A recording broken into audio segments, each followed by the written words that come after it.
Good evening, everyone. Thanks all for being here. So I see Ben Yosef. Thank you very much. Good to see you always. Marion, welcome. And of course, we have Lil Lomain, Time Phaser, Ia Enki. Welcome, everyone. So thanks all for being here today. Today's discussion is Darwin. I hope to finish this next week. I need to finish off on World War One, and to show how Darwin influenced the German Republic and how they took on his ideas, and how scientists, social scientists, the elite, how they literally took this and made it into something psychopathic. So this was when science turned evil. Science made psychopaths of people. All right, so welcome everyone. Okay, so last week we ended here. We discussed how Darwin and Marx were connected. How Marx was very much enamored with the work of Darwin and actually sent him a copy of Das Kapital because he felt that their work actually intersected. Right. So we discussed this. We discussed this letter, and of course we spoke of Clown Marx and his affection and adoration for Darwin's evolutionary theory. Welcome, Chloe. All right.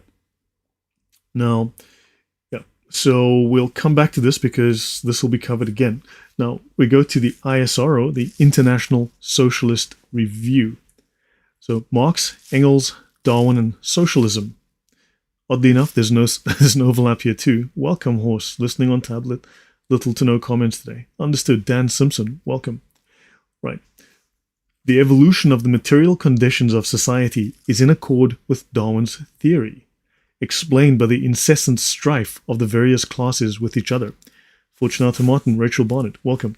So now you've got the struggle in nature, the struggle to survive, what seems to be this requisite violence to survive is now being taken from the natural world, from the jungle, the law of the jungle, and taken to the social realm. This is done by Marx and Engels. Have you heard of the peaceful protests in Gaza? More than likely fans of Andy Hitler and Luther. Yes. Sadly, yes. Yes. We can always talk about that. So we can always plan something.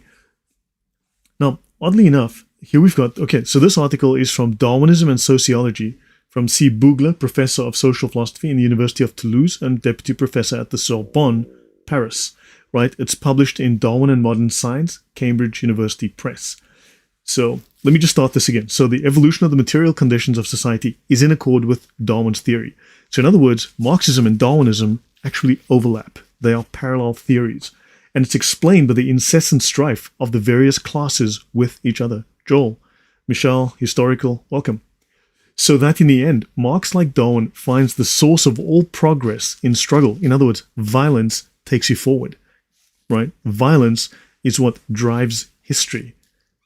So now we've already discussed the whole pagan philosophy that they drew upon, where violence was necessary, where death was necessary to bring progress. Both are grandsons of Heraclitus, war, the father of all.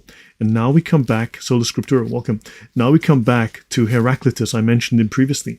Heraclitus was the completely irrational pagan philosopher who said the dumbest things, but also stated that war was necessary to propel life forward. War, the father of all. Let's just click on that. Let's go back there. Heraclitus, war is father of all, and war is king of all. He makes some men gods and others men. He makes some slaves and others free. He also wrote that couples are wholes and not wholes. What agrees disagrees. The concordant is discordant. Right? We discussed the utter irrationality of this man's views. Up is down, left is right. Right? He who complains about training only trains in complaining. Right? So this is the level of idiocy that we are supposed to accept as science. Welcome, Just Janice. Rachel. Marx and Engels criticized aspects of Darwin's clumsy English style of argument, yet retained the highest regard for Darwin's scientific work. Marx described On the Origin of Species as an epoch-making work. Right. So hopefully this series, as I said, I should finish it next week, will be the definitive series on Darwin's social impact and the evil that actually is Darwinism, and the evil that is atheism. Those who control the means of production also control the society within which they live. Marx got a few things right, but it's an evil ideology, correct. In 1872, Marx sent a copy of Capital to Darwin, inscribing it on the part of his sincere admirer, Karl Marx, Welcome Dragon, and Dodzor. In 1883, at Marx's funeral, Engels said, just as Darwin discovered the law of development of organic nature, so Marx discovered the law of development of human history. So now you're taking this questionable theory, this utterly immoral theory, and they're applying it now to humanity as a whole in our social sphere, not just from a biological sphere. So, yeah, that will have the same kinds of outcomes, the same negative, dirty, disgusting outcomes we've seen already, where people have extrapolated Darwin's ideas on a scientific level. On a social level, of course, it just led to mass genocide. Same outcome. Darwin did for the understanding of nature what Marx and Engels did for human society. He overturned teleology, purpose, and essentialism, and established a materialist basis for understanding how organisms change over time. So in other words, they killed God and they introduced atheism. So yeah, he was no Christian. Killing everything is what makes everything better. That is Darwin's philosophy. Yes, Joel, that is Darwin's philosophy. Welcome, Sergeant Grinch. All right, and that is precisely what Marx meant when he said that On the Origin of Species contains the basis in natural history for our view. That he made religion obsolete and he made materialism, atheism, a necessary worldview. Darwinian Marxism's War Against All, ISR, so staying with International Socialist Review. Darwin's book completed historical materialism, so he's not pushing Christianity, he's not pushing religion, he's pushing atheism. This was the materialist explanation of the historical character of nature they knew must be possible. As Engels wrote in Socialism, Utopian and Scientific, nature works dialectically and not metaphysically. She does not move in the eternal oneness of a perpetually returning circle, but goes through a real historical evolution. In this connection, Darwin must be named before all others. He dealt the metaphysical conception of nature the heaviest blow by his proof that all organic beings, plants, animals, and man himself, are the products of a process of evolution going on through millions of years. So Darwin, religion killer. Darwin, church killer. Darwin, God killer. Fascinating. This is why scientists, materialist scientists, atheists, like him so much. Yes, they killed the concept of God. Excellent point. These people hate God so much, always looking to debunk and get rid of any moral responsibility whatsoever. Yes. So don't forget, Calvinism also takes away moral responsibility. I'm having a conversation with a Calvinist propagandist in my comment section at the moment. I wrote an article on when you look at Calvinism, right, with the fact that God decrees literally everything and nothing is up to you. God's will is supreme over everything. This makes Satan irrelevant. Satan has no role to play. Satan is simply another puppet controlled by God. Satan doesn't cloud your heart. Satan doesn't lead you astray. God sent you astray. God replaces Satan. God takes over the work of Satan. Do you understand the irrationality of Calvinism? Moving on. Engels, in a letter to the Russian socialist Pyotr Lavrov in 1875, all that the Darwinian theory of the struggle for existence boils down to is an extrapolation from society to animate nature of Hobbes' theory of the bellum omnium contra omnes, the war of all against all. The war of all against all. This is insanity. The war of all against all. Do you understand the extreme violence here? This is radical. This is extreme. This is the idea that everything fights everything. There is no peace. There is no cooperation. There is only the law of violence and thus survival. This is evil beyond measure. But this is what they believed, and this is what Darwin logically led to. And of the bourgeois economic theory of competition, together with the Malthusian theory of population. Hold on, so now Darwinism suddenly posits eternal war of everyone against everyone for your own survival only. That is completely psychopathic. That is beyond psychopathic. 2, bourgeois economic theory. Darwinism is now a financial system, an economic theory, and then of course the Malthusian theory of population. It's been written 1984. Correct, Rachel Bonnet. I'm glad you made the connection, but that is true. Yes, we have always been at war with South Asia, right? Darwin's achievement, the materialist victory in science, is one of humanity's greatest achievements. In other words, atheism, destroying God, is one of humanity's greatest achievements. For that reason alone, no matter what his hesitations, delays, or middle-class prejudices, Charles Darwin deserves to be remembered and honored by everyone who looks forward to the ending of superstition and ignorance in all aspects of life. Fantastic. In other words, they're claiming that religion is superstition and ignorance. However, we've seen Darwin is literally pagan philosophy. It's literally 2,500-year-old pagan philosophy. We're talking primitive pagan trash, which was superstition, and it's simply just dressed up as science now. But, okay. Not like it led to several million people dying horrible deaths. Yes, yeah. Of course, science would never do that. Welcome, Nike. And, all right. Darwin's science applied in Germany. So let's skip forward, then we're going to skip back, because this whole thing will sort of end around the World War II phase. So between 1875 and World War I is where we'll end off. We will show where Darwinism really took it. This is where you see it socially it developed. It really developed its social basis, its scientific basis during that period. But let's jump forward now to World War II. Benta J. Among the defeated soldiers of the German war machine was a young corporal in the Bavarian army. This man here. He was intensely bitter at the defeat of Germany and its allies, and this corporal found new purpose for his life by even more fanatically embracing social Darwinism than the leaders of the Second Reich. We discussed how they decided that slavery and genocide was a great idea because Darwin legitimized this as scientific, as actually promoting the development of better life. Within 2 decades, the whole world would know this corporal's name. And of course, we know who he is. So let's learn a little bit more about this corporal. Among the defeated soldiers of the German war machine was a young corporal in the Bavarian army. Intensely bitter at the defeat of Germany and its allies, the corporal found new purpose for his life by embracing an even more fanatical social Darwinism than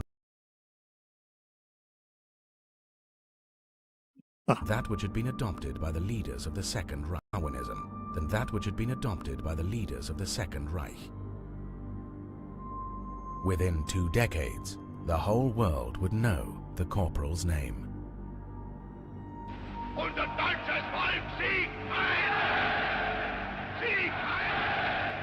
Sieg heil! Sieg heil! Sieg heil! Sieg heil! Sieg heil! Sieg heil! Sieg heil!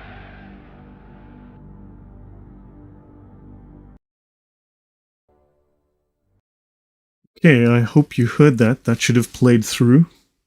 Right. So, of course, now you realize that Adolf Hitler was a staunch Darwinist.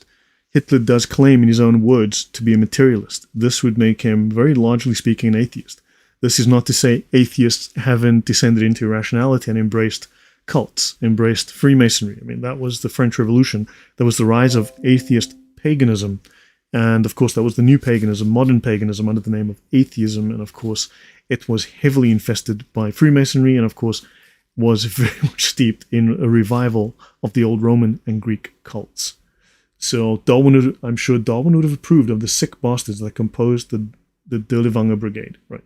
Darwin, remember, he said that Darwin stated, and I showed that last week, Darwin stated that Germany was where his ideas had taken hold.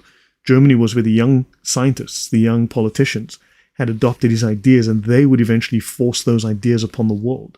They would eventually enter into industry, into politics. They would take over, and eventually their ideas would become normative. So Darwin was very happy that Germany was where his ideas had taken root, and on the screen is what you got. So this is Jerry Bergman, Hitler and the Nazi Darwinian worldview. how the Nazi eugenic crusade for a superior race caused the greatest Holocaust in world history. Thanks atheists. Thank atheists for this. So Nazism was based on Charles Darwin's doctrine of the survival of the fittest. It was an incredibly rich assortment of very bad ideas, but Darwinism was definitely there. Hitler wrote constantly about Darwin. So Hitler stated that a higher race would always conquer a lower race because this is what the law of evolution demands. He was implementing science. You see, Hitler wasn't a genocidal maniac. He was a scientist just doing Darwinian science. He was just bringing Darwinism to the world for your benefit. The German conquest had its foundational doctrines solidly based upon Darwinian evolutionary thinking. And the Abduls will say Hitler was a Christian. Of course, yeah. See my Hitler series on that. There is no evidence that Hitler was a Christian. Just go through that series. So Wayne Frere, PhD, Professor Emeritus of Biology, the King's College, New York. One of the world's very first formal anti-Semitic and eugenic organizations was the Association of German Students, established in 1881. Many of its members became German professors who indoctrinated their students.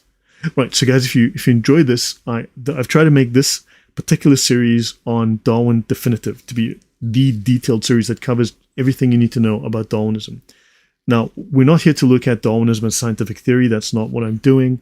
I'm here to discuss its social, its moral, its religious impact, the details that are left out by these scientists who want to promote Darwinism, but it's very dark, very dirty, extremely ugly, genocidal underbelly that they don't show you.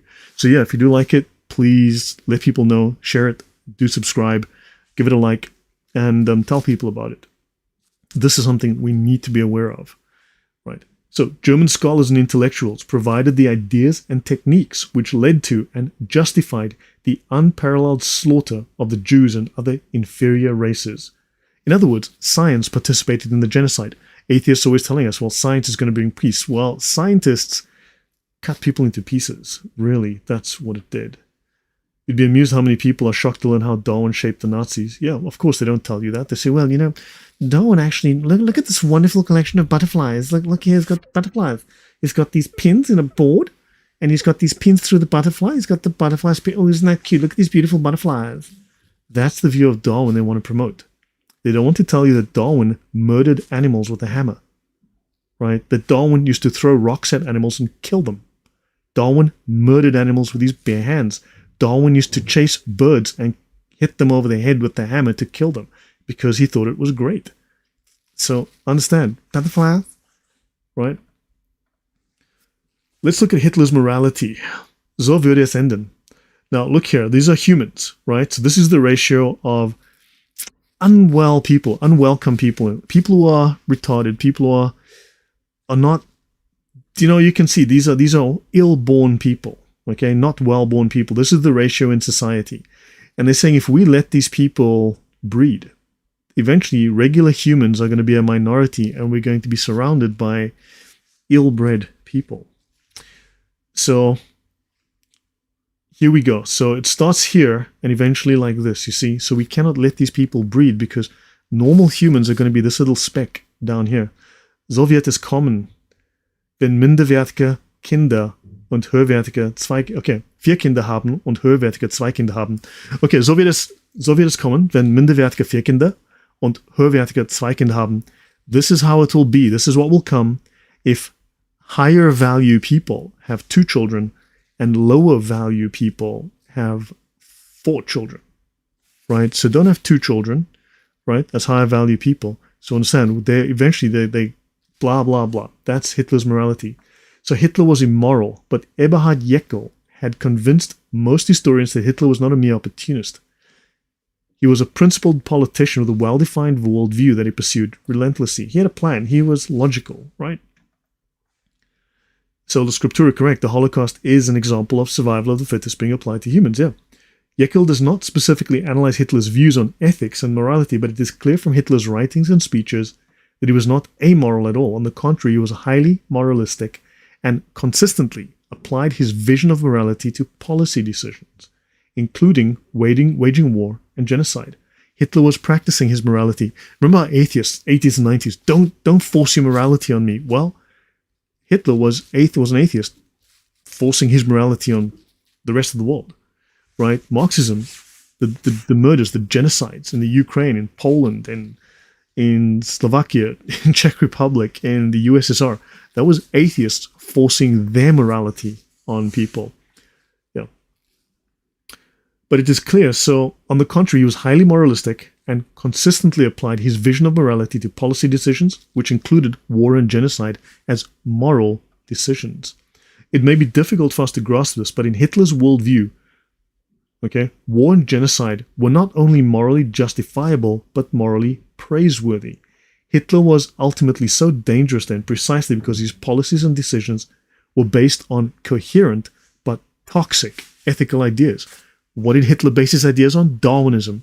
What do atheists want you to believe? Darwinism. What do 91% of atheists believe in? Because, you know, atheists don't believe in anything, right? Atheists don't believe in anything, doll. They don't. Atheists don't have beliefs, but 91% of atheists believe in Darwinism. Okay, so Andrew Martin, very welcome. So understand that atheists, 91% of atheists believe in Darwinism. The other 9% are Marxists. Of course, Marxists also believe in Darwinism, so there you go. It's like 100%. Yeah, Japanese unit 731 also thought their subjects were subhumans. Yeah, that's also pretty bad. I've read about them in the past. Noble Crusader, welcome. So, see From Darwin to Hitler, Evolutionary Ethics, Eugenics, and Racism in Germany by Richard Weikart. It says Google Shonsky. I have no idea why it does that. But if I just go to the book, go to the article, you can get this. Of course, all of these things are in my archive. Check in the description below. But that's the book here, so feel free to have a look. You'll find this online, okay? From Darwin to Hitler, Evolutionary Ethics, Eugenics, and Racism in Germany. Let's continue. So Hitler wasn't insane the way that he wasn't irrational. He was completely rational. He was following science. The same science that atheists want you to follow, right? One also cannot comprehend Hitler's immense popularity in Germany without understanding the ethical dimension to his worldview and his political policies. Hitler not only promised to bring prosperity, health, and power, but he also promised moral improvement. Fascinating.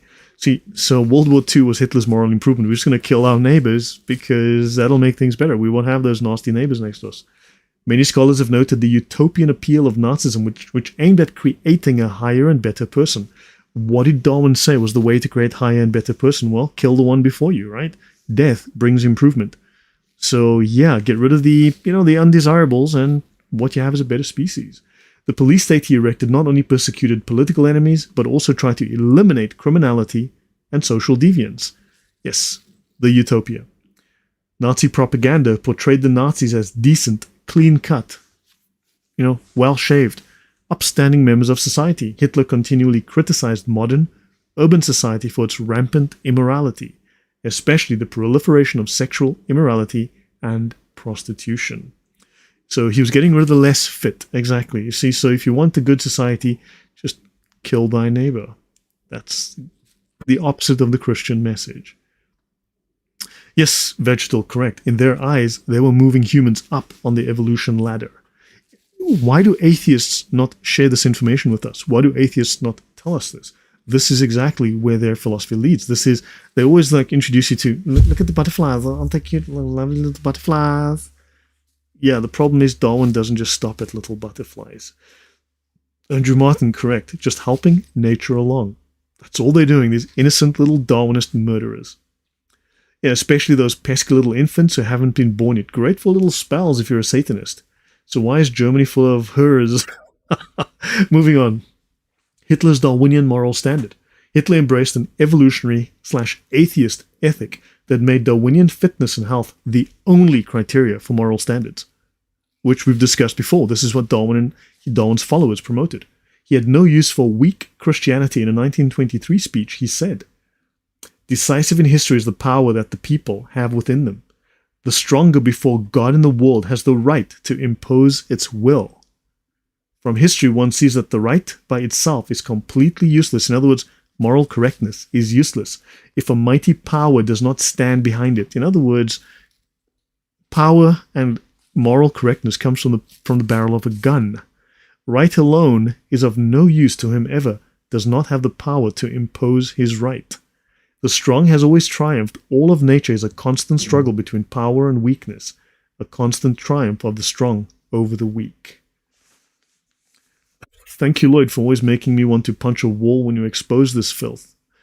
Yeah, look, man, I have to read this stuff. You have no idea how much reading I do. And it upsets me too. It makes me really angry. Sometimes I want to swear. You have no idea. It makes me very, very angry, which is why I get annoyed in the comment section, which is why I get annoyed with stupid people. When I've spent 50, 60, 100 hours reading this trash, and then someone who's a clueless idiot wants to make comments that are clearly uninformed, it annoys the living daylights out of me. You know, it just really drives me nuts.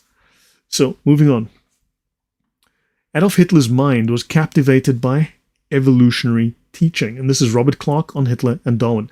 This is Robert Clark, The Story of Evolution, Darwin, Before and After. He is a historian, okay, PhD historian. That sounds a lot like Karl Marx's archetypical class struggle. Yes, I just covered that, Orestes. You just missed that section. I've covered this is exactly, Marx said, yes, it's exactly the same theory as his. Your German is quite good. Markus Gruber, ganz vielen Dank. Naja, ich habe Deutsch als Kind gelernt, als Junge gelernt. Ich war Schüler auf der Deutschen Schulkapstadt. Es ist ja eine ganz lange Weile, seitdem ich Deutsch geredet habe, denn ich glaube, es war vor 2 Jahren, dass ich zuletzt Deutsch geredet habe. Letzte Woche musste ich Deutsch sprechen, für etwa 3 Stunden, denn wir hatten diese, I forgot the word for meetings. Ja, ich hatte Deutschkollegen und ich musste Deutsch sprechen, denn die könnten kein Englisch. Naja, und die waren auch technische Gespräche. Mensch, ja, das war ganz schwierig. Ja. Lloyd is showing off. No, not at all.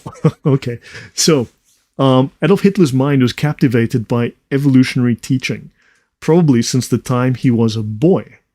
Evolutionary ideas, quite undisguised, lie at the basis of all that is worst in Mein Kampf and in Hitler's public speeches. Gesundheit to you too, Ben Josef. Lloyd speaking in tongues. Ja, ik kan ook Afrikaans praten als je wil, hè. Ik praat graag Afrikaans. Nee, ja, dat is mijn tweede taal bij de hees. Okay, so moving on. In a speech at Nuremberg in 1933, Hitler argued that a higher race would always conquer the lower race. Thus, there results the subjection of a number of people under the will, often of only a few persons, a subjection based simply upon the right of the stronger. Hold on, this is Islam. You understand now? This is Islam. Subjection. This is dhimmis and jizya. This is dhimmitude. Based on the right of the stronger. A right which, as we see it in nature, can be regarded as the sole conceivable right, because it is founded on reason. Tyranny and oppression, totalitarianism, is founded on reason. Welcome to atheism. This is atheist science for the win. Again. See,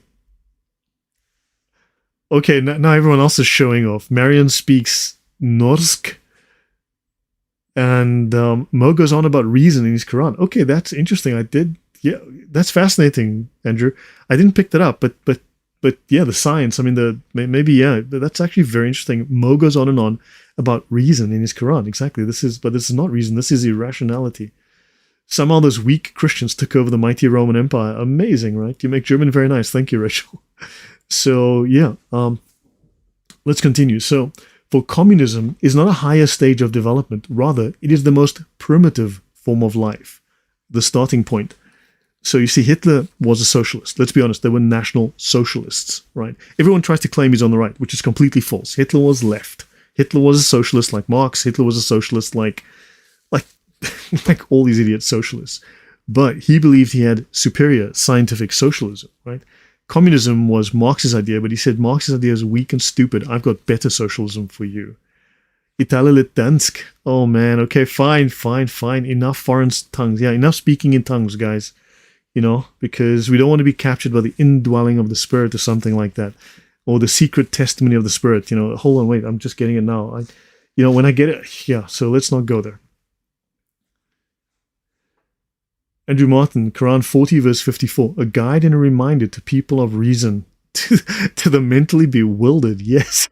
Excellent. Thanks for that. That's great. Okay. Now, science, Darwin, and Christianity. So Martin Bormann claimed that the Christian churches have long been aware that scientific knowledge poses a threat to their existence. So now comes this whole anti-church Christianity is against science and against reason. Of course, I will do a talk soon when I get to Aquinas. Logic is a product of the church. So therefore, by means of such pseudosciences as theology, they take great pains to suppress or falsify scientific research. Man, science falsifies itself on its own quite successfully. What, like 432% of academia is atheist, as you know. And more than 50% of academic research, as much as 80% or more in some disciplines, is known to be falsified research. Science falsifies itself all the time. All right, just have a look, read through the Journal of Nature Science, read through the articles they've got on how scientists lie about scientific experiments for money all the time. Okay, our National Socialist worldview stands on a much higher level than the concepts of Christianity. National Socialism. This is Marxist. Sorry, this is not the Nazi ideology. Hitler's ideology stands much higher, which in their essentials were taken over from Judaism. And of course, he hated Jews, so why would he want to adopt a Jewish ideology? For this reason, too, we can do without Christianity. So here's Hitler telling you, man, that Christianity, that comes from those nasty Jews. Can't have that. And of course, then every idiot's like, yeah, he was like, it's like the Jews. He didn't have any problems with the Jews, and he was a Christian. So atheism is just ingrained stupidity, honestly, at least. Good grief. I mean, when you listen to atheists, there's a lot of that going on, reclimate and pandemic. Yeah. German is my third language, but straight up a bit. Yeah, I haven't used it in like 20 years, but I haven't spoken German much. Right. That Hitler's opposition to Christianity was based on Darwinism was detailed by Oxford historian Ellen Bullock, who wrote that Hitler showed the sharpest hostility towards Christianity because in Hitler's eyes, Christianity was a religion fit only for slaves. He detested its ethics in particular. Why? Because it contradicted his immoral views. Its teachings, Hitler declared, was rebellion against the natural law of selection. Hold on, where did Hitler get that? From Darwin. The Nazis were practicing Darwinism. They were practicing Darwinists. They were devout Darwinists. Atheists need to own this fact. This is why atheists have gone out of their way to claim that the Nazis and Hitler were Christians, and of course they were on the right, not the political left. And Christianity was a rebellion against the natural law of selection by struggle and the survival of the fittest. This is Hitler using explicitly Darwinian language. Good point, Andrew. Recall that Christianity initially spread through the slaves of the Roman Empire. Good point. This is gold content. Thank you, Sola Scriptura, against those Abduls who keep saying Hitler was a Christian. Yeah, this content is not in my other Hitler series. Hitler did say this, yeah. Pedro, if you see my Hitler series, I think it's 2 or 3 parts, maybe more, 4 parts, I don't know. I go into detail, I go into depth about this, and by no means was Hitler a Christian. So taken to its logical extreme, Christianity would mean the systematic cultivation of human failure. Those were Hitler's words. So Christianity would lead to human failure. Right. Islam and Darwinism. You knew this was coming, right? You knew this was coming. Now, I have not dug very deep. There's a lot to be said here. I'm going to spend a few pages. I'm trying to be definitive. I want to be really detailed on this. So there's more to be said about this, but I don't want to spend a lot of time. I just want to show you that there is this link. And of course, anyone who wants to spend more time examining it can do so. During the golden age of Islamic civilization, Muslim scholars proposed a preliminary view of the evolutionary process called the Muhammadan theory of evolution of man from lower forms. Muhammad, hold on, he's familiar. What religion did he? Islam. And this is in the journal Nature. This is one of the 2 most influential scientific magazines in the world, the journal Nature. And it's called Evolution is the Disguised Friend of Islam. Isn't that just absolutely fascinating? Why is this not? Oopsie. Nature, Human Behavior. It's on nature.com. Evolution is the Disguised Friend of Islam. Fantastic stuff. You can download the PDF right here. Okay, if you want it, you can get a full copy of it. Properly acknowledge Islamic scholarship in this area, especially that of Al-Jahiz, from 781 to 869 CE, the Christian era, Higham wrote, "It seems clear that something like evolution by natural selection was proposed 1,000 years before Darwin and Wallace." And this is called 1,000 years before Darwin. Islamic scholars were writing about natural selection. So, I have to ask, what is Darwin? Is there a connection, Islam to Darwin? I don't know. So, this would fall out naturally from the classes of Islam, Dhimmi, Muslim scholar, animal, woman to man. Yeah, we'll talk nothing to do with Islam, ever, Pedro. Nothing to do with Islam. Yeah, one creature developing into another. Quran 23:14, correct. Evil movements seem to share the same traits, and yes, Hitler was a socialist. The view on economy and people, it was literally called National Socialistic German Workers' Party. Yes, people try to deny it. They say that he allowed capitalist industry to flourish. No, Hitler had only 6 years to make his changes. This was not enough time to implement full control of the economy. He couldn't create the planned economy the way he wanted. In fact, if you look at Lenin and Stalin, they had more than 20 years, and they still had not, in over 20 odd years, 30 years, implemented full socialist economy, right? So it takes a long time. Although what Hitler did was, instead of changing the economy to a fully socialist economy, he simply said, well, nice business you got here. It would be a shame if you didn't do what we said and you ended up dead in the gutter, your family was sent off to a concentration camp or ended up in a ditch, right? And people, cooperated. So, yeah. So Darwinism is the worship of nature, which is pagan. It's never left. All is pagan apart from God. Yes, Rachel, that's exactly. Lloyd, don't make connections. Ernesto, I'm sorry. I'll try not to. Okay. All right. So did Darwin die Muslim? Morocco World News. What is this? Did Darwin die a Muslim? Morocco World News. Now, there's one slide in this deck that I'm not showing because, yeah, it's speculative, but yeah, it's really interesting. The story's interesting. And the story does align with what you're going to see. What we're reading here, the story actually does align. It's just that I can't verify it. So I haven't added it. But there's a little story. It's that you're just like, yeah, this is weird. Like, why are these two connecting? Darwinism with Islam, ready to subjugate human reasoning, yeah, and ready to subjugate people. And here, Al-Jahiz in the Book of the Animals.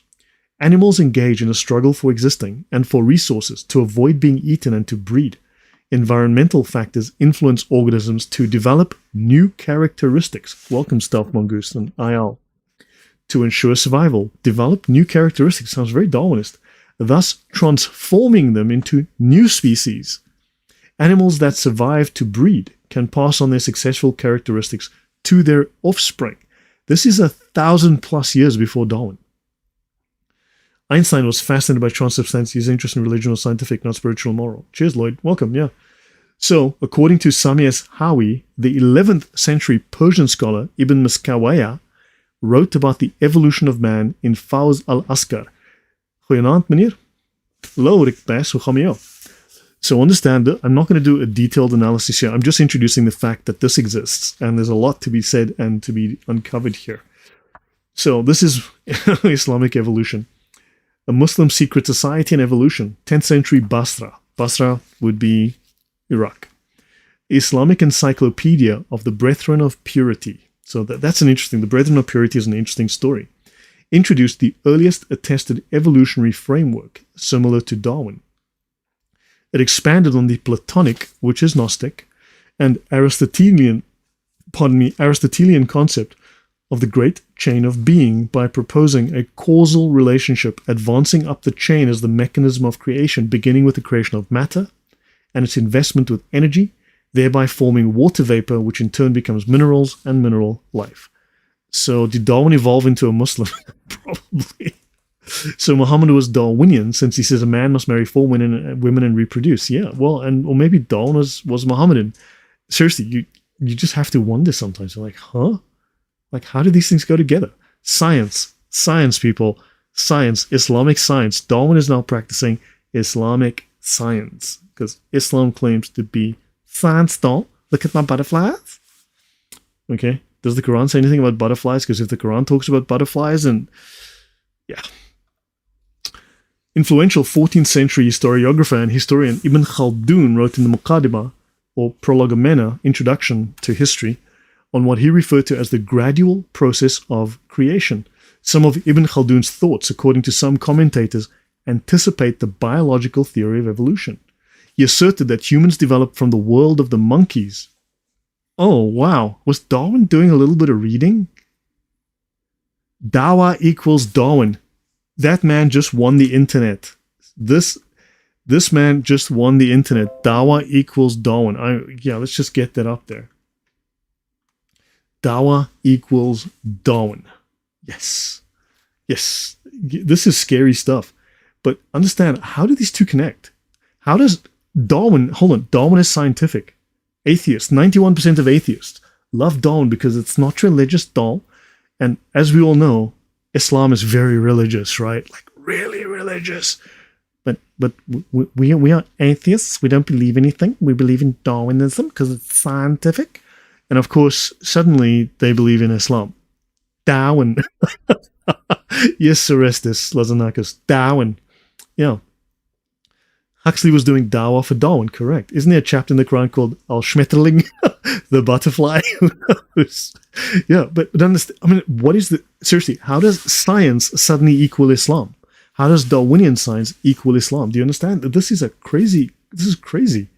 So, right, and in a process by which species become more numerous, he believed that humans are the most evolved form of animals, as did Darwin, in that they have the ability to reason, and the earth began with abiotic components such as minerals. Slowly, primitive stages of plants such as herbs and seedless plants developed, and eventually palms and vines. And this is Neoplatonism meeting Sufism. Do you understand now? And Sufism claims to have been the founders of the Freemasons, and Darwin's father and grandfather were known Freemasons. All of Darwin's sons were Freemasons, or at least 3 of them were Freemasons. So there's a fair probability that Darwin himself was a Freemason. He was certainly surrounded by Freemasons. Freemasonry comes from Islam, from the Sufis, so the Sufis claim, and we've seen the whole palms and vines and trees stuff in Darwin's grandfather's writing. So do you understand? Is this Darwinism? Is this Islam somehow? I mean, you have to wonder. 19th century scholar of Islamic revival, Jamal al-Din al-Afghani, agreed with Darwin that life competes with other life to succeed, with competition in the realm of ideas too. He believed life was created by God, though. On the origin of life, Darwin said, probably all the organic beings which have ever lived on this earth have descended from some primordial form. But here Darwin says this, into which life was first breathed. My question is how? Into which life was first breathed. So Darwin speaks of the origin of species, where an original proto-form of life becomes multiple forms of life. But he doesn't speak about the origin of life, although scientists and atheists and others like to pretend that he did. But how is life... But notice, Darwin makes a reference to into which life was first breathed. That's an Islamic concept, right? That's a religious concept. Exactly, Joel Thomas. Am I wrong? This is a religious concept, and this is certainly an Islamic concept. So is Darwin trying to tell us something? Did his imam say, hey, Darwin, maybe you want to take these ideas and make it science? And Darwin's like, yeah, I'll do that, Alhamdulillah. So, yeah, I mean, entirely speculative, but all of this aligning with Darwin, it's just crazy. So, let's continue. Darwin's Mohammedan theory. Evolution was an accepted fact in Islamic scholarly circles. John William Draper, this guy here, lived from 1811 to 1882, was an English-born American scientist, philosopher, physician, chemist, historian, photographer, and contemporary of Darwin. His 1874 book, History of the Conflict Between Religion and Science, popularized the conflict thesis. That's that science and religion are in opposition, that they are antagonistic to each other. Of course, this was the idea that was promoted during that period, the 19th century. This is not true. Christian logic, Christian rationality, the Christian worldview created science. And proposing intrinsic hostility in the relationship between religion and science. And Mr. Draper here, this scientist, who's probably an atheist, he elevated Islam over Christianity. Isn't that odd? Just like Hitler did. Isn't that weird? that this guy that claims that who's a scientist and science is antagonistic towards Christianity, but he likes Islam. Isn't this a little weird? I mean, seriously, do you get the feeling that there's a piece missing here? It's like this doesn't connect. There's something wrong here. This tells me there's something to be uncovered here. But yeah, Cascarabia. Is it Cascarabias or Cascarabias? Good morning in Califas's morning. Time to review the Palestinian lie again, buddy. Oh yeah, you're right. Maybe I should need to do the Fakistan and the Fakistinians. Yeah. So Pedro Jr., man, this is insane. One Darwin is some moon club. Yeah, the moon club. Remember they had the moon club. They had the lunar club. That's what Darwin had, right? The moon. What do you have on top of every mosque? A moon. So yeah, the lunar club. Yeah. So guys, I mean, what do you think of this? This is weird. And I mean, look, I just took a few pages. I just made a few notes. There's more to be said here, but I didn't want to go into depth here. So theological authorities were therefore constrained to look with disfavor on any attempt to carry back the origin of the earth to an epoch indefinitely remote, and on the Mohammedan theory of evolution of man from lower forms. Hold on. Theological authorities were therefore constrained to look with disfavor on any attempt, or his gradual development to his present condition in the long lapse of time. So he claimed that evolution was a Mohammedan theory of the evolution of man from lower forms. Isn't that fascinating now? Which means that the idea of Mohammedan evolution was known at the time of Darwin. It was in the scientific ether, if you will, at that time. So if this guy is a contemporary of Darwin and a scientist who moved in the same circles knew this, then of course Darwin knew this. So understand, make the connection. I mean, is there zero connection or is there a connection we just haven't discovered yet?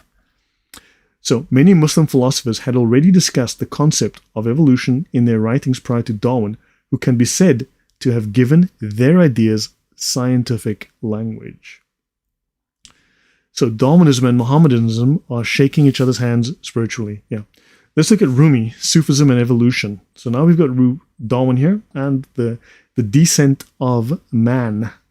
Think about descent of man and think of the fall of man. Try to connect those two ideas. The descent of man. Why did Darwin call it the descent of man? Instead of the evolution of man, the ascent of man, man from amoeba to man, the ascent. Why did he call it the descent? My view is, my thinking is, and I'll demonstrate this, that he's talking of the fall of man. He's providing a new narrative, his own narrative of the fall of man.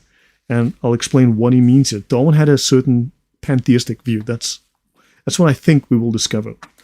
I'm posting your facts about Israel that the haters of Israel don't like in Al Jazeera. I think they love it. Great stuff, Cascarabias or Cascarabias. So, Lunatics Club, what a cold, lonely, loveless ideology. Yes. So, Maulana, this is Rumi. Okay, Maulana's worldview is his statement that the universe is alive, not dead. It is able to love and to be loved. Reveals to us the essence of his worldview. The universe, according to Rumi, is an organic creature endowed with life and even intelligence. Well, Darwin thought life had purpose. The matter has purpose. The world has purpose. Its aim is to produce man, and therefore the universe has telos, has purpose. Darwin's work is more comprehensive on the subject than, of course, the Sufis, and is based on matter only, while Rumi's theory seems to ascend from the natural to the supernatural angle. Rumi's theory is confined to a few verses only. Iqbal has translated and explained the verses by completely supporting the view that they put forth. That is, in the Orient, Rumi's theory of evolution. So now you got, even Rumi was talking about evolution. Rumi the Sufi, the gay Sufi, I think. Rumi, according to Iqbal, says, first man appeared in the class of inorganic things. Next, into plants. Then he lived as one of the plants, remembering nothing of his inorganic state, and then he passed from the vegetative to the animal state. He had no remembrance of his state as a plant, except the inclination he felt to the world of plants, especially at the time of spring and sweet flowers. That's why you like flowers, because you were once a plant. Like the inclination of infants towards their mothers, which know not the cause of their inclination to the breast. That's why men like boobies? Okay, fine. Again, the Creator, as you know, drew man out of the animal into the human state. Thus, man passed from one order of nature to another, till he became wise and knowing and strong as he is now. Of his first souls, he has no remembrance, and he will be again changed from this present soul. Yeah, that would explain adult breastfeeding in Islam. Yeah, that is true. Actually, let me go do something here, which might be useful. Let me just find this. Okay, this is the side I didn't want to show earlier. Someone left a comment. And it's like, I don't know what to make of it. My brother from Suckling. Yes. So now, why did Charles Darwin, a Christian dervish? Okay, so this person made a claim. Now, I cannot support this because I don't know. I looked a little bit. I spent some time looking. So Darwin, they basically said, so you have the term Darwish, okay, which we also know as dervish, which you will know as a Sufi, okay? Let me actually just find something. I'll explain what I mean here.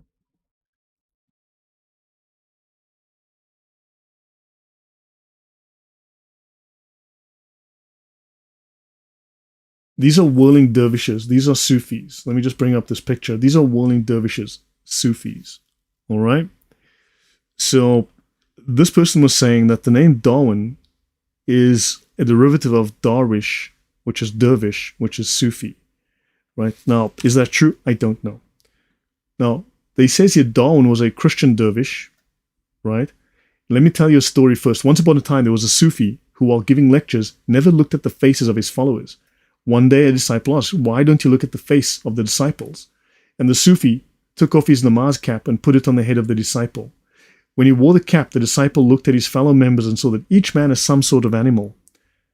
So, some are panthers, some wolves, some are bears, some are tigers. That is the kashif, the insight, the theological insight, the spiritual insight that the disciple got, and he could see the nafs, the soul of the people, and the soul of the people was mostly at the animal level.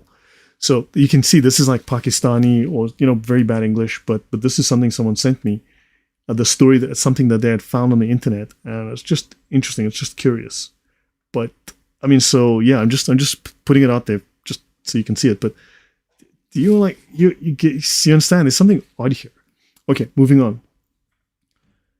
Okay, so thus man passed from one order of nature to another, till he became wise and knowing and strong as he is now, and of his first souls he has no remembrance, and he will again be changed from his present soul. So we will be evolving, right? So Darwin's theory of evolution is more comprehensive and technical, yet we can trace the imprints of natural selection and survival of the fittest in Rumi's spiritual theory of evolution.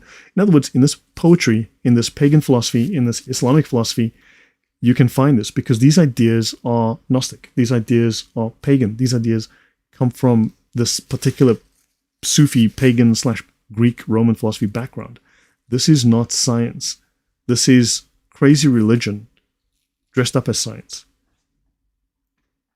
Yes, it is kind of reincarnation. It is kind of a reincarnation, evolutionary reincarnation, yeah.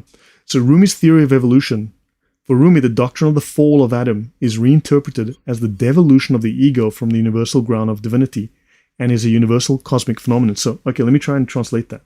So man was connected to the divine. Man was connected to the ultimate, right? And then he fell, right? He fell. He was disconnected from the divinity, and he became disconnected as an individual. So Darwin, in their estimation, as these guys conclude, Darwin takes us back to nature. You see, religion is superstition. We've been taken away. We've been separated from nature. So Darwin takes us back to nature. He rescues us from the fall. You see, religion, according to Darwin, is the separation from nature. Religion is the fall, right? Religion is the fall. And hence, he calls his book The Descent of Man, because we've fallen from our connection to the divine and we were separated by nature. That is our fall.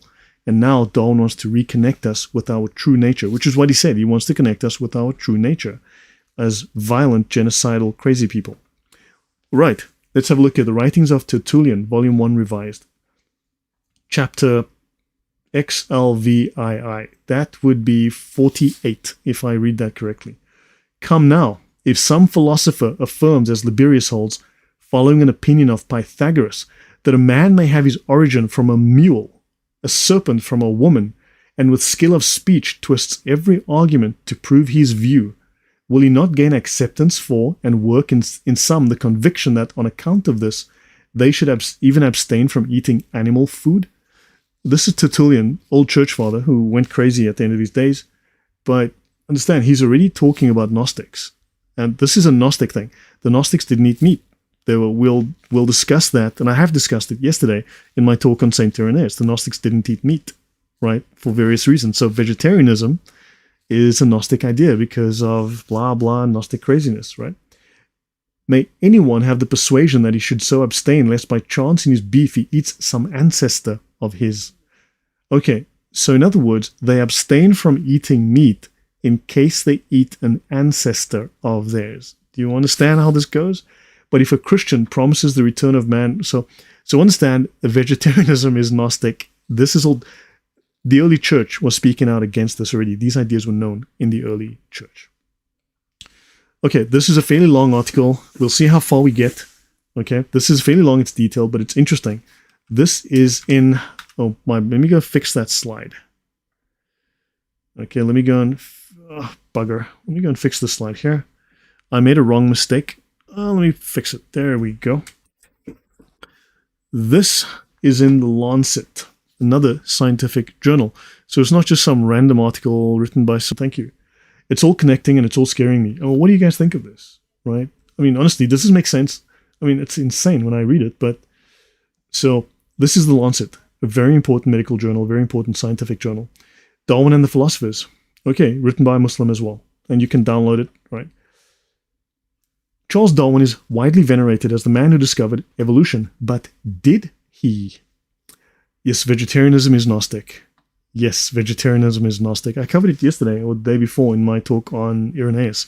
I actually mentioned that. I went across those Gnostics who were vegetarian for stupid reasons. When Darwin wrote the theory that complex life developed from simple life by material transformation, this idea was already old. It had been advocated by, among others, his paternal grandfather, Erasmus, the Freemason.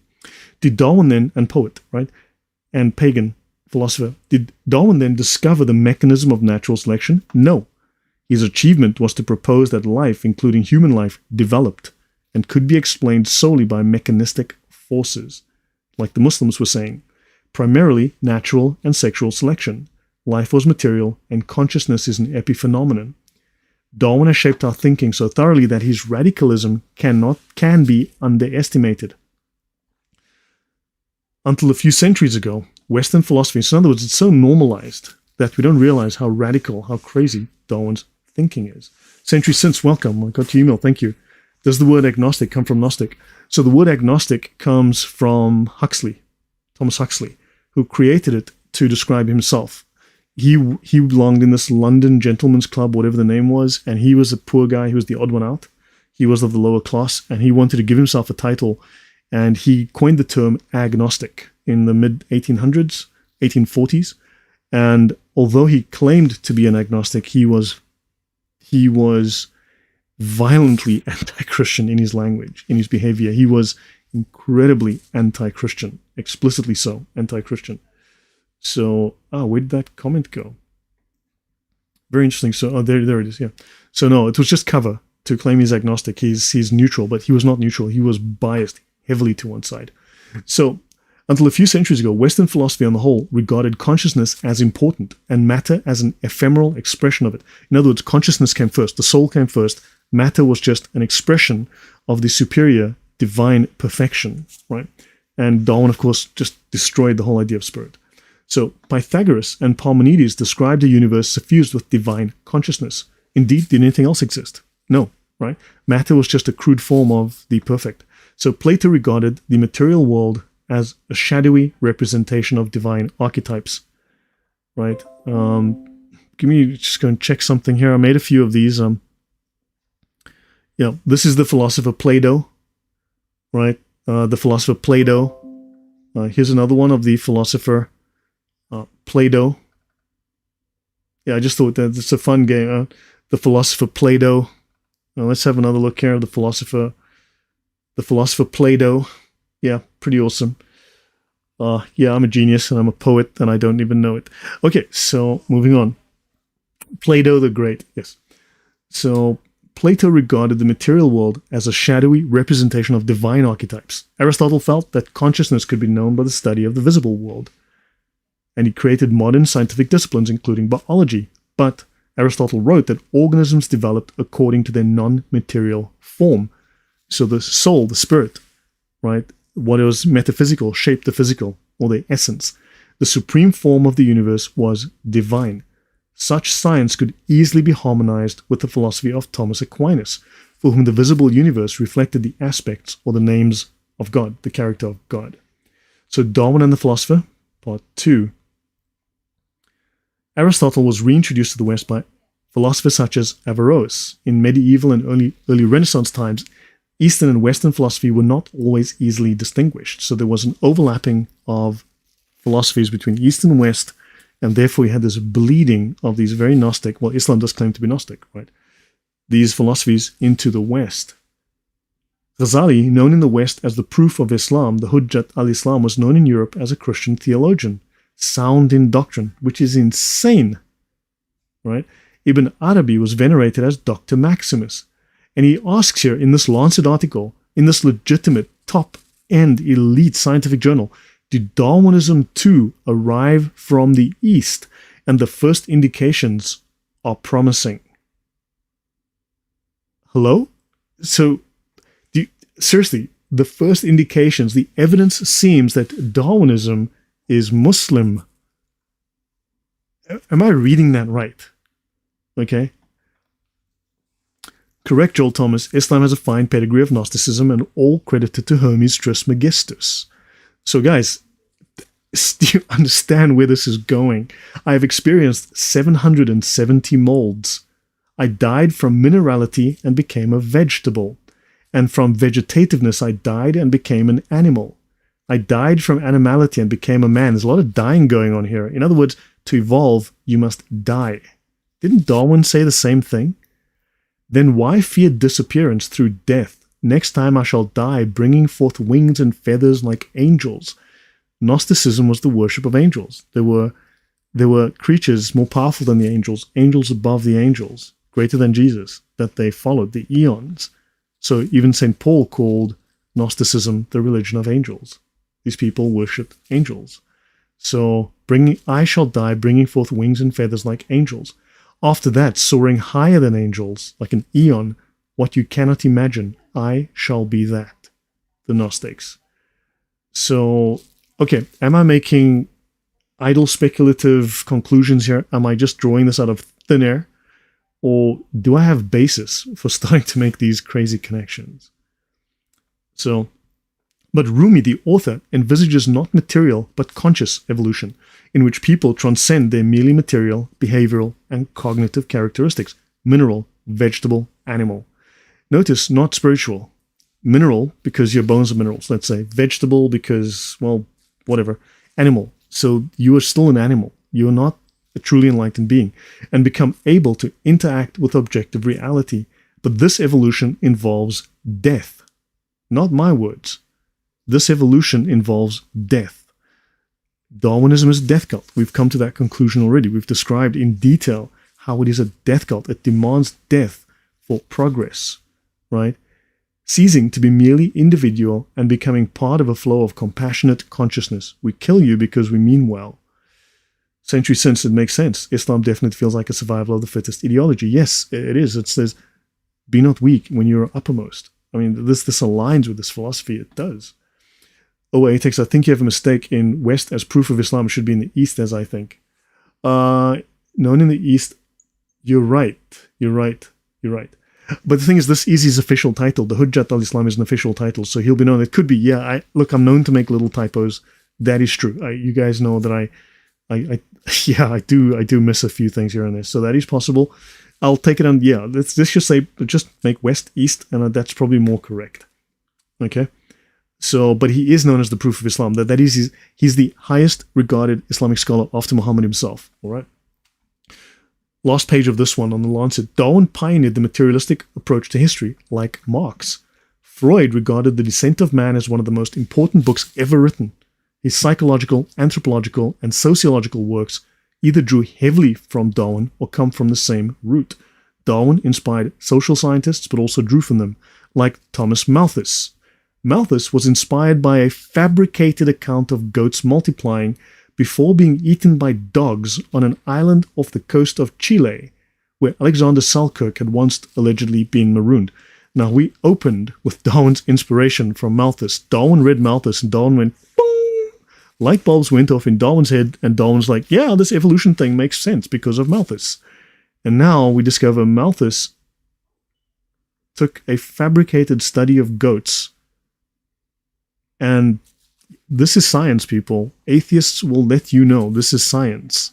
Okay? Welcome to atheist science. It is utter garbage.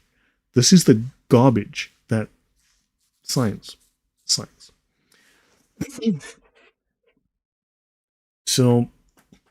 continuing. Herbert Spencer, who coined the phrase survival of the fittest, articulated a general doctrine of evolution in which material progress was universal and occurred through competition.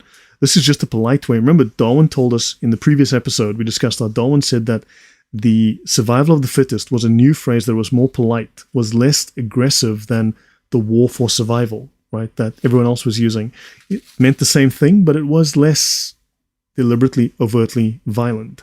So occurred through competition. In other words, killing thy neighbor. This is what it means. It's polite, verbal cover for murder. This is science. Don't leave your house for 2 years. Correct. Yeah, this is science. Don't leave your house for 2 years. Correct. The damage that caused. So Malthus was an architect. Oh, he's not a scientist? The man used to draw houses or make barns or cow paddies or whatever. And Spencer was an advocate of laissez-faire economics. Another Karl Marx. Oh, please help us. Darwin made their philosophies and by extension laissez-faire seem embedded in the natural world.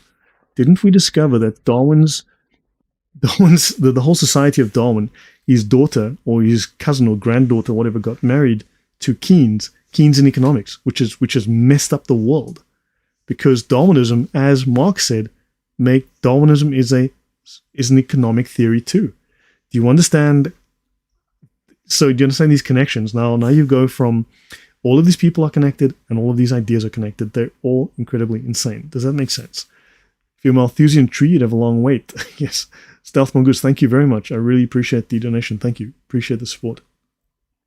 So you have an architect and an advocate, right, of laissez-faire economics. And you've got John Maynard Keynes involved here, and they're all Darwinists, and yes, they want to kill you, quite bluntly. Now, this is The Victims of the Past, The Sin Against Blood and Race. This is from 1937. This is a Nazi book, right?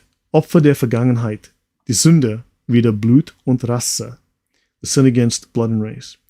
All weak living things will perish in nature. In the last few decades, mankind has sinned frightfully against the law of natural selection. We haven't just maintained life unworthy of life, we have even allowed it to multiply. This is the Nazi view. This is the Darwinian view. They hate you. It is a cult of death, quite bluntly. Now, this is Leben nur als Last, life but only as a burden to society. July 14, 1933, Law for the Prevention of Offspring with Hereditary Diseases. The German government passes the Law for the Prevention of Offspring with Hereditary Diseases, Gesetz zur Verhütung erbkranken Nachwuchses. I could have spelled that wrong. Mandating the forced sterilization of certain individuals with physical and mental disabilities. This new law provides a basis for the involuntary sterilization. Where did they get this idea? Hold on. Oh, the US. From democratic Darwinists, eugenicists, right? Democrats. So this law provided the basis for involuntary sterilization of people with physical and mental disabilities or mental illness, including the Roma, the Gypsies, asocial elements, well, we don't like you elements, and Afro-Germans, black Germans. Okay. And second last slide, I will end here in a few moments. And this is Madison Grant, this handsome chap here with the crowbar mustache or whatever you want to call that. It's called The Passing of the Great Race, or the racial basis of European history. In other words, if we allow these lesser people to breed, we are going to be extinct. And we can't have that. By Madison Grant, 1916. By Afro-Germans, they mean Jews. No, they also meant the French brought a lot of blacks over from and so on. So yeah, but I guess so. Yeah, probably Nicodemus, you may be right. So Madison Grant extolled the Nordic race. just as Hitler did, as we know. If you've covered my Hitler series, you'll know exactly where this went. And bemoaned its corruption by Jews. Well, you know this word, your knee, and then plants grow. So, knee plants grows, okay? Slavs and others. So the white race was being corrupted. And Adolf Hitler even wrote this man fan mail. Adolf Hitler wrote to him. In The Passing of the Great Race, Grant wrote, mistaken regard for what are believed to be divine laws and a sentimental belief in the sanctity of human life. In other words, Christians upholding the sanctity of human life. He's angry about that. Okay? Mistaken regard for divine laws, God's moral law, and belief in the sanctity of life, those darned Christians. These things tend to prevent both the elimination of defective infants and the sterilization of such adults as are themselves of no value to the community. You're of no value. Off to the death camp with you. Thank you, Mr. Madison Grant. Do you understand? This is a Darwinist. This is standard basic Darwinism. The laws of nature require the obliteration of the unfit, and human life is valuable only when it is of use to the community or race. This is 1916. This is a few days before Mr. Hitler got into power, so understand he's getting these ideas from here. But then these ideas were present in the 1870s amongst the Germans then with their first genocide in Southwest Africa and other places where they were doing the same things. And they came from Darwin originally.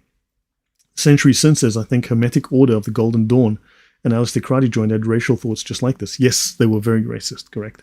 Correct. And in fact, the Germanen Order, right, was extremely racist as well, correct. So, a fan letter from a famous author called Grant's book his Bible. The letter was from Adolf Hitler. Hitler called this book his Bible. That the law of nature requires the obliteration of the unfit, and human life is valuable only when it's of value to us. It was the first foreign book published by the Nazis. This book, The Passing of the Great Race, was the very first book published by the Nazis, and you can see why. This is Darwinian, this is disgusting, this is filthy, this is evil. Just Janice? Yes, correct. This is incredibly sickening, but this is atheism. So I'll do one more slide, and then I'll finish. It's the only slide that I'll put in that's scientific. I mean, it's somewhat controversial, but it's from Sir Fred Hoyle. That's Sir Fred Hoyle here, a British scientist, right? A former atheist who started to question his atheism. The guy went down a bunch of bizarre paths, but that's it. You cannot deny this man's influence and his status as a scientist. Right, now, the likelihood of the formation of life from inanimate matter is 1 to a number with 40,000 zeros after it. It is big enough to bury Darwin and the whole theory of evolution. He started to study, because of modern science, he started to look at Darwinism as a scientific possibility and said, this is garbage. He was hated by other scientists because he was just like, this is trash. Once we see that the probability of life originating at random is so utterly minuscule as to make the random concept absurd, it becomes sensible to think that the favorable properties of physics on which life depends are in every respect deliberate. It is therefore almost inevitable that our own measure of intelligence must reflect higher intelligence, even to the extreme idealized limit of God. Now, this is not making this man a Christian. He believed in pantheism, he was probably drifting all over the place, but he was willing to entertain the idea of God, because his view was Darwinism is garbage, it cannot be true. He was desperately looking for a solution, preferably not God, but his atheism came under attack because he started to doubt it. Fred Hoyle was a British astronomer who made major contributions to science, including theories of nucleosynthesis and the source of quasar energy. Science is what led him to question his atheist position. So, and it's probably even greater now with some of the recording. Yeah, exactly. The cell has become more complex, not less. The cell has become far more complex, and the answers are moving further away, not coming closer. Benter J says, if Christianity was not present, the world would be in a mess. And yes, they hated God and they hate Jesus Christ. So guys, I will end the genesis of World War I and the scientists and the politicians, but the scientists the beliefs that they held that were derived from Darwinism. And we'll end there. And it shows you how the intellectual elite of Europe embraced Darwinism and how it led them to the path of becoming psychopaths, of endorsing murder. It's as simple as that. So guys, I hope you enjoyed this. If memory serves, Fred Hoyle also wrote a few sci-fi novels. Yes, he was a brilliant man, controversial as well. Okay, all those who hate me love death, said the Lord. That's from Vegetable, and that's true. Any thoughts on the current war? Hamas is a wing of the Muslim Brotherhood in Egypt. If you read the Hamas charter, I think charter number 22. Now, they changed their charter a few years ago, but if you read the previous one, because the previous one was a lot more obviously aggressive and violent and showed their intent, they watered down the language in the new one, but they still abide by the old one. Hamas is a wing of the Muslim Brotherhood in Palestine. The Muslim Brotherhood is an organization that was founded by a Sufi, and a Sufi Freemason. So he was the Hassan al-Banna being builder, right, meaning Mason, Freemason. Hassan al-Banna, the Freemason Sufi, he, in 1928, when he started his organization, he had a 100-year plan to destroy the West and a 100-year plan to destroy America by 1928. And they have poured millions and billions of dollars into this program, and they are known to be extremely violent. They are beholden to the laws of the Sharia, which means that they must wipe out all Jews to bring the end times. They must murder every Jew on the face of the planet.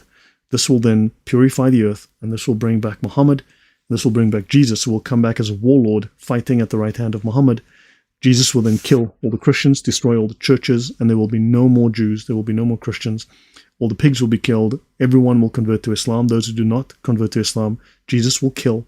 And then Jesus will pray behind Muhammad. 100 years finishes 2028. Got a couple of years to go. And then what happens is that Jesus will pray behind Muhammad as a Muslim, because Jesus is a Muslim, and then Jesus will marry and die on earth.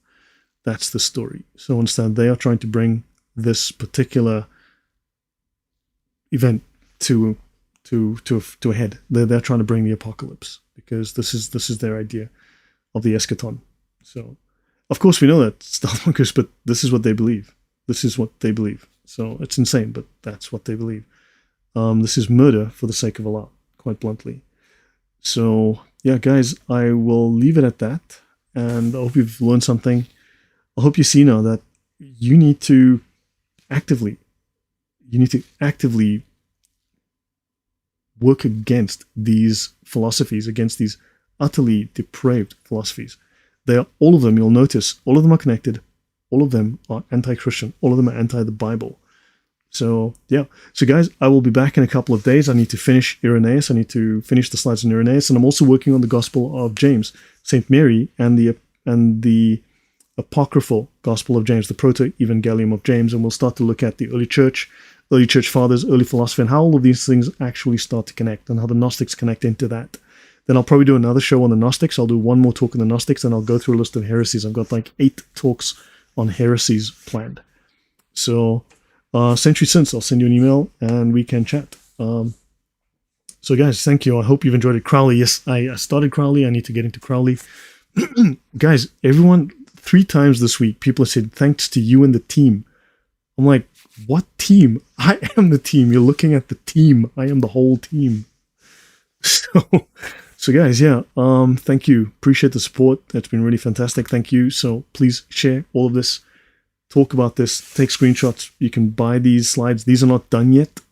I'm a one-man band, yeah. So, yeah, these slides I should finish within the next week or so. This is going to be like 150 pages.